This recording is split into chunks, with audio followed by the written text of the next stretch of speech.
Hello বন্ধুরা, কেমন আছেন আপনারা সবাই? আমিও খুব ভালো আছি। আবার আমি চলে এলাম একটা শর্ট ভিডিও নিয়ে। আর রেশমি খানায় আপনাদের সবাইকে স্বাগত জানাই। তো আমি আজ বানাবো পমফ্লেট তাওয়া ফ্রাই, একটা রেসিপি আমি আপনাদের করে দেখাবো। তার জন্য আমি দুটো পমফ্লেট মাছ নিয়ে খুব ভালো করে ধুয়ে পরিষ্কার করে নিয়ে এইভাবে চিড়ে চিড়ে দিয়েছি, যেন ভেতর অবধি নুন মশলা ঢুকে যায়। তো প্রথমে আমি পরিষ্কার করা মাছটার উপরে দিয়ে দিলাম লেবুর রস, একটা গোটা লেবুর রস দিয়ে দিলাম, আর দিয়ে দিচ্ছি পরিমাণ মতন নুন, পরিমাণ মতন হলুদ গুঁড়ো, আর আধা চামচ দিয়ে দিচ্ছি লাল লঙ্কা গুঁড়ো। এই নুন, হলুদ আর লাল লঙ্কাটাকে খুব ভালো করে আমি মাছের গায়ে মাখিয়ে নেব, যেন মাছের প্রত্যেকটা জায়গাতে যেন নুন হলুদটা খুব ভালো করে যেন ঢুকে যায়। তো এইভাবে মাখিয়ে নিয়ে মাছটাকে 15 মিনিটের জন্য আমি ম্যারিনেট করার জন্য রেখে দেবো। যতক্ষণ মাছটা ম্যারিনেট হচ্ছে মশলা তৈরি করে নেব।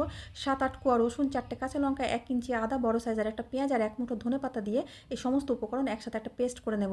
পেস্ট করে নিয়ে আমি এই মশলাটা একটা প্লেটের মধ্যে নিয়ে নিলাম। নেওয়ার পরে এর মধ্যে আমি দিয়ে দিচ্ছি আরেকটা গোটা লেবু, আমি চিপে রসটাকে দিয়ে দিচ্ছি।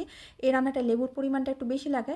এবার দিয়ে দিলাম আমি নুন, হলুদ, লঙ্কার গুঁড়ো আর জিরের গুঁড়ো। ঝালটা আপনারা আপনাদের পছন্দ মতন দিয়ে দেবেন। জিরের গুঁড়ো দিয়ে আমি এই মশলাগুলো দিয়ে সমস্ত মিশিয়ে একটা পেস্ট তৈরি করে নেব। তো এই পেস্ট তৈরি করে নেওয়ার পর তারপরে যে মাছটা আমি ম্যারিনেশনে রেখেছিলাম, 15 মিনিট আমার হয়ে গেছে। 15 মিনিট পরে মাছটাকে নিয়ে আমি এই মশলাটাকে মাছের গায়ে আমি খুব ভালো করে আমি মাখিয়ে নেব, যেন মাছের প্রত্যেকটা কাটা জায়গাতে যেন এই মশলাটা যেন ঢুকে যায়। দেখুন, যেগুলো যেগুলো জায়গা আমি কেটে কেটে রেখেছি সেই সব জায়গাতে আমি এইভাবে মশলাটাকে আমি ঢুকিয়ে দিচ্ছি খুব ভালো করে। তো যেন মশলাটা যেন ভেতর অবধি ঢুকে যায়, আর মাছের যেন ভেতর অবধি যেন এই মশলার টেস্টটা যেন পাওয়া যায়। তাই প্রত্যেকটা কাটা জায়গাতে আমি মশলাটাকে খুব ভালো করে আমি ঢুকিয়ে দিচ্ছি। তো এইভাবে দুটো মাছে আমি মশলাটাকে খুব ভালো করে মাখিয়ে নিলাম।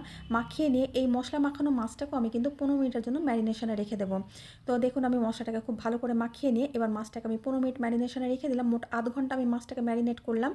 আধ ঘন্টা পরে তারপরে আমি কড়াই বসিয়ে দিয়ে দিলাম আধা কাপ সাদা তেল। সাদা তেলটাকে গরম করে এবার আমি মশলা মাখানো মাছটাকে আমি এই তেলের মধ্যে দিয়ে দিলাম। যেহেতু মাছের সাইজটা বড়, তাই দুটো একসাথে হলো না, একটা একটা করে হলো। আর ম্যারিনেশনের মশলাটা কিন্তু আমি আরেক পিঠে আমি খুব ভালো করে দিয়ে দিলাম। দেওয়ার পরে 5 থেকে 6 মিনিট অপেক্ষা করবো, গ্যাসটাকে মিডিয়াম ফ্লেমে রেখে। তারপরে খুব সাবধানে আমি মাছটাকে তুলে মানে উল্টিয়ে দিলাম। উল্টিয়ে দেওয়ার পরে 15 থেকে 20 মিনিট সময় নিয়ে মাছটাকে উল্টিয়ে পাল্টে আমি ফ্রাই করে নেব। ঠিক তন্দুরি যেমন হয়, ফিশ তন্দুরি, ঠিক সেরকম একটা কালার চলে আসবে মাছের গায়ে। তো 20 মিনিট আমি ফ্রাই করার পরে দেখুন খুব সুন্দর একটা কালার চলে এসেছে। যখন এরকম কালার চলে আসবে, মাছটা খুব সুন্দরভাবে সেদ্ধ হয়ে যাবে। খুব সাবধানে আমি তুলে দিলাম, কারণ এটা একেবারে সেদ্ধ হয়ে নরম হয়ে গেছে। তো এটাকে তুলে নিয়ে আমি সার্ভ করে দেবো। আর আরেকটা মাছ আমি এভাবে ফ্রাই করতে দিয়ে দিলাম। এই মাছটাও আমি 15 থেকে 20 মিনিট সময় নিয়ে ফ্রাই করে নেব। এটা যতক্ষণ ফ্রাই হচ্ছে আমি অন্য মাছটাকে কিন্তু আমি সার্ভ করে নিলাম।